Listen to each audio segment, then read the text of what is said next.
नायर रुग्णालयाच्या डीनची अखेर बदली करण्यात आली आहे। मुख्यमंत्री एकनाथ शिंदेंनी महापालिका आयुक्तांना फोनवरून आदेश दिल्यानंतर डीनच्या बदलीचा निर्णय घेण्यात आलाय।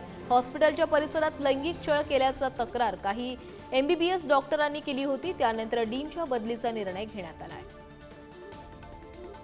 मुख्यमंत्र्यांनी मनपा आयुक्तांशी चर्चा केल्यानंतर हा निर्णय घेण्यात आलाय।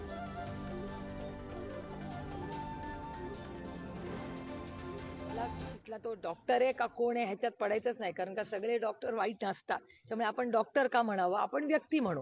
कुठलीही व्यक्ती कुठल्याही ऑफिसमध्ये, हॉस्पिटलमध्ये, जागेमध्ये अशी गलिच्छ गोष्टी जर करत असेल तर फास्ट ट्रॅक कोर्टने त्याला शिक्षा ही झालीच पाहिजे। आणि माझी सातत्याने महाराष्ट्र सरकारकडे की इन्काउंटर वगैरे करू नका, हा देश संविधानाने चालतो, व्यवस्थित कामं करा आणि त्या माणसाला, त्या व्यक्तीला जो असं गलिच्छ कृती करतो त्याला भर चौकात फाशी द्या सगळ्यांच्या समोर।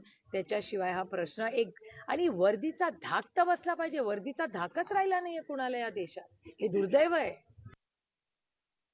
नायर रुग्णालयातल्या डीनची बदली झाल्याची बातमी येते, पण माझं स्पष्ट म्हणणं आहे की नुसती बदली होऊन त्याच्यातनं मार्ग निघणार नाही। ज्या आमच्या माता भगिनींनी तक्रार केलेली आहे त्याच्यावर एफआयआर झाली पाहिजे, जे कोण आरोपी आहेत त्यांच्यावर एफआयआर झाली पाहिजे।